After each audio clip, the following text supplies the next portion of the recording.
This is The Weekly on ClickOrlando.com with Justin Warmoth. Good morning, I'm Justin Warmoth. Obviously, the major political news last week was the indictment of former President Trump. While it was expected, the news sent shockwaves throughout the country and raised plenty of questions about what this means for Trump's presidential run in 2024. News 6 political expert Dr. Jim Clark will have reaction on the indictment coming up. But we start with the new developments in the battle between Disney and Governor DeSantis. I don't think anyone saw this coming. Obviously, the governor did not see this coming, or the legislature, and it caught everyone by complete surprise. Basically, what's happened here is that Disney took steps before the board took over, and Disney now says, hey, those take 80 or 90% of the duties of the board. The board now, which thought it was going to be all powerful and even talked about getting involved in Disney content and Disney rides, now finds itself fairly limited picking up the trash along the highways. Disney was awfully quiet throughout this whole process, and now I think we know why. It's an amazing, they have 37 registered lobbyists in Tallahassee, and everyone kind of expected that they would try to influence the second bill. Maybe Disney would have representation on the 5-person board. Maybe, it would be tempered. And of course, the governor doubled down, and Disney has no representation. And everybody kept waiting for the Disney lobbyists, but obviously they had decided we're not going to say a word. They hadn't protested this. They saved everything for now. And the governor must be embarrassed by this. How does this affect him moving forward, not just here in the state of Florida, but his other potential political aspirations? This was a big part of his campaign, going after these woke corporations, as he put it. One of the main parts of his new book is his battle and his success over Disney. And now it looks like a stunning defeat. What's going to be interesting, the legislature, as you know, is still meeting, whether the governor will try to do an end run or if there's anything he can do. I mean, is there? Because I think naturally this will, as a lot of other things have done as well, this will end up in the court system and play out through there, which, as we were talking about before we came on, that could go years and years down the line before any sort of before it's resolved in any sort of way. Yeah, and it could go until after the governor's term ends in 2026.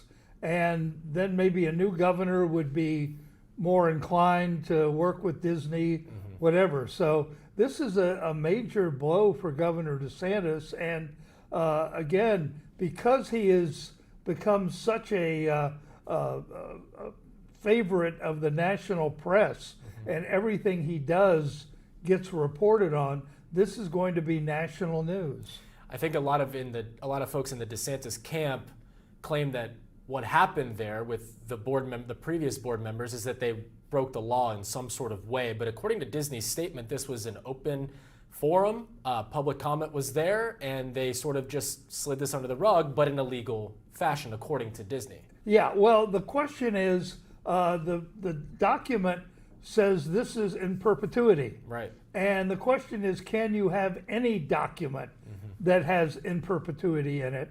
And that's going to be for the courts to decide. So again, this could go through state courts, it could go through federal courts, and you and I could be 100 years old. As it stands, though, right now, what purpose does this board serve today? What can they do? What are they limited to now after this has been done?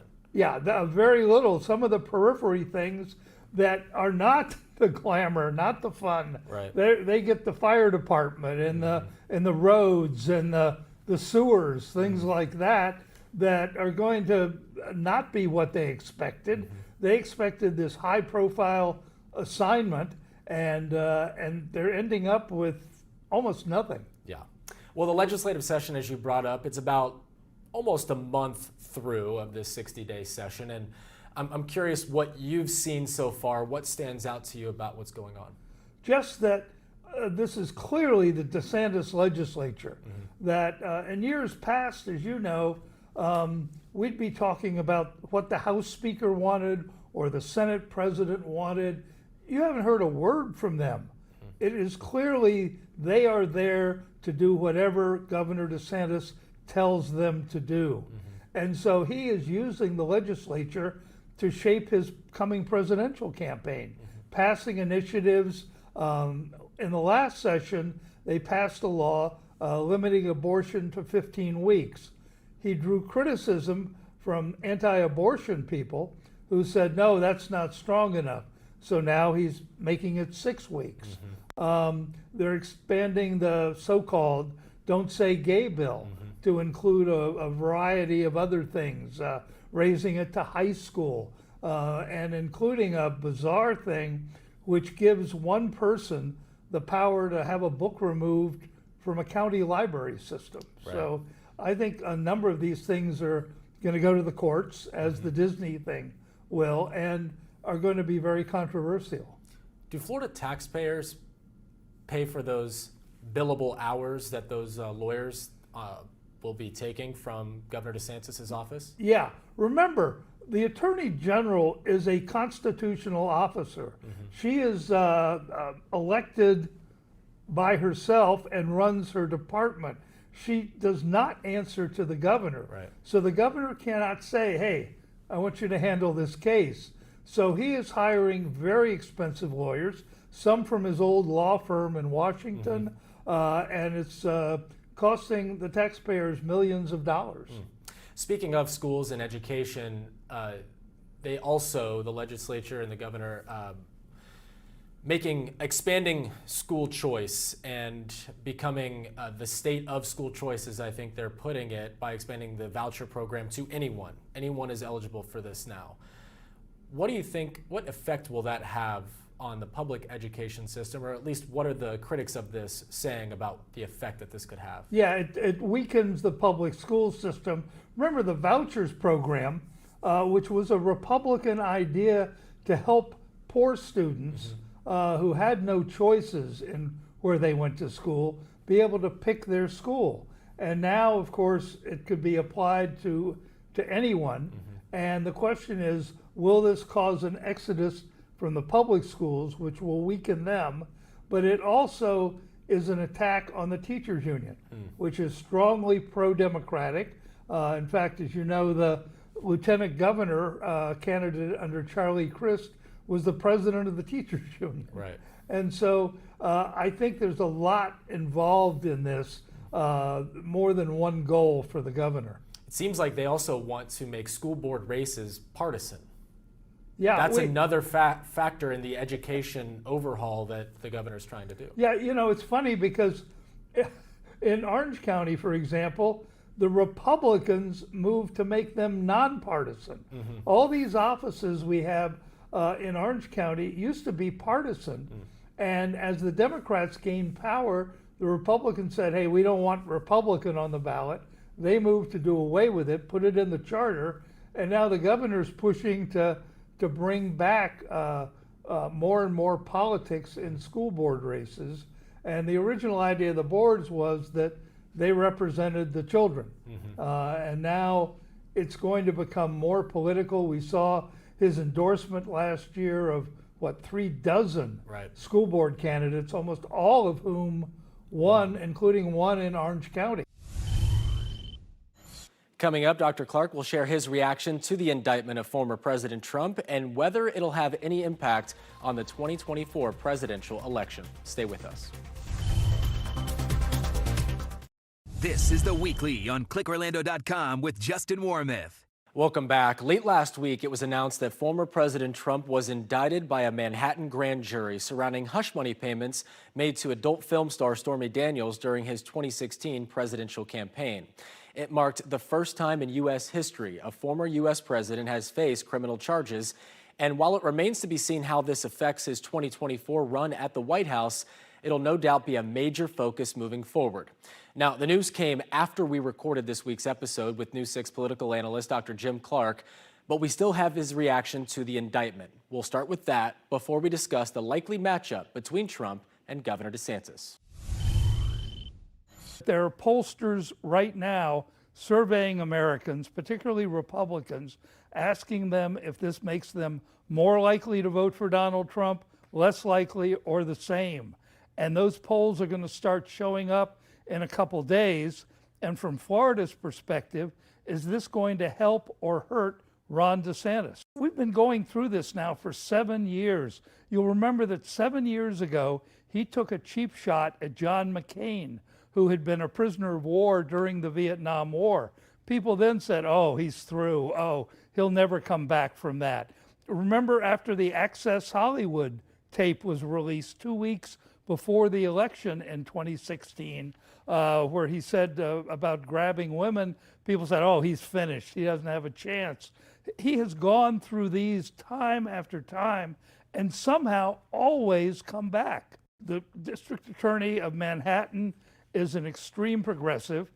He was backed by George Soros, who's very controversial. And it's going to give the Republicans a target, a rallying cry. It's also going to raise the question, is this a fair indictment? This has been looked at time and again, and no one thought it should be indicted. So the justice system itself is going to be put on trial. This is a state indictment. This is not a federal indictment.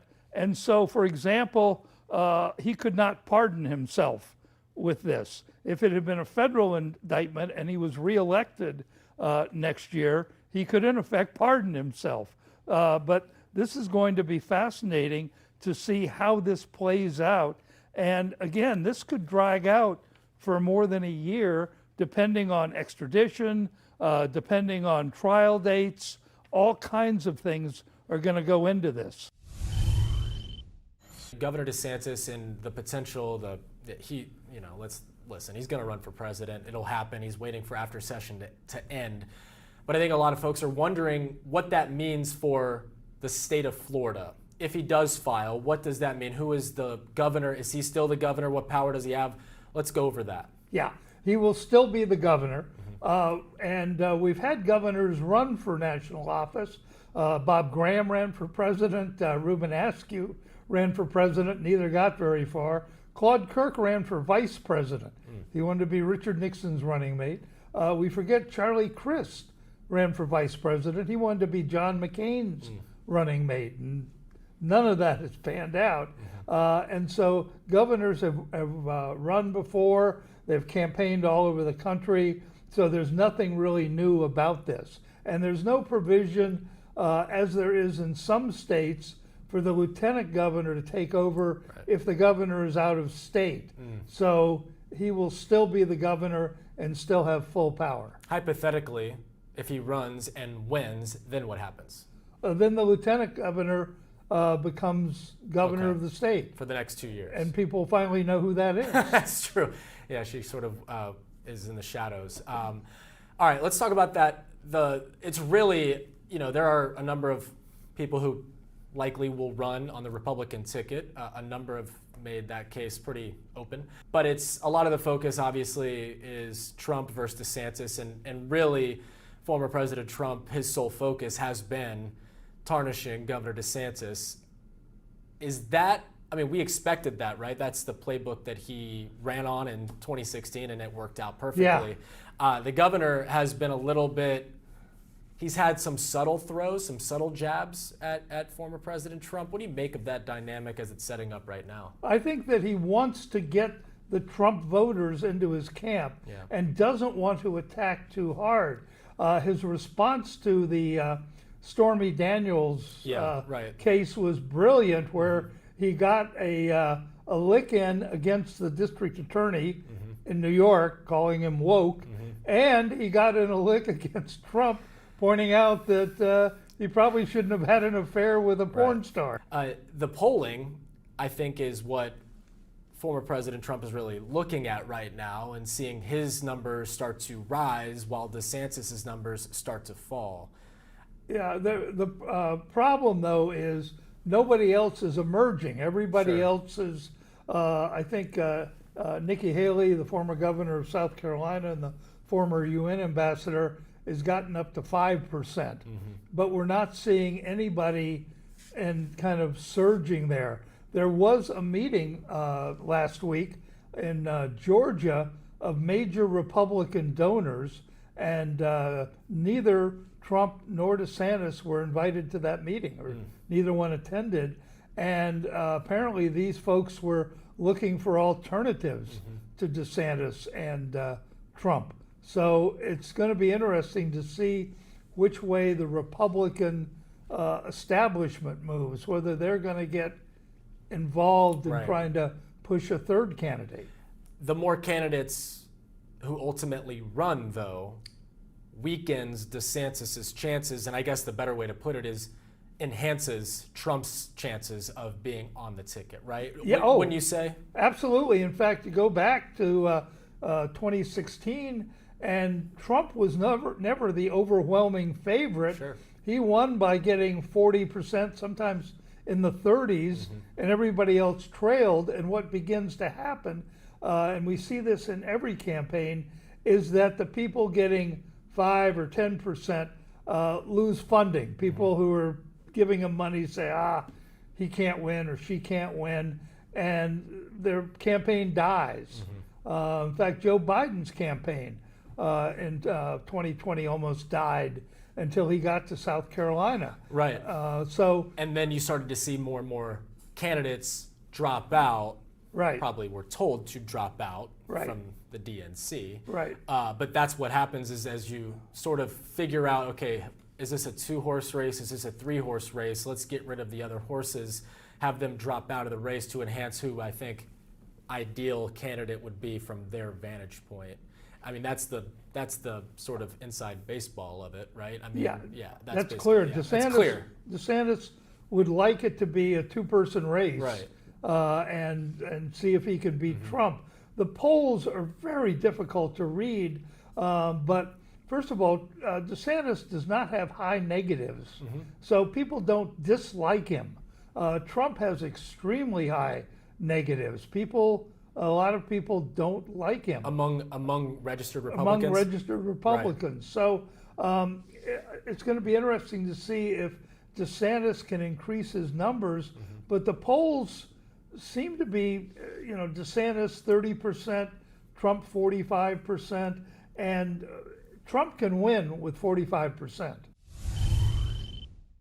Now, again, my conversation with News 6 political expert Dr. Jim Clark was recorded before the announcement about former President Trump's indictment. Of course, this is a fluid situation, and you can count on News 6 and clickorlando.com for the latest facts and analysis as it all shakes out. For Dr. Clark, I'm Justin Warmoth. Hope you have a great Sunday.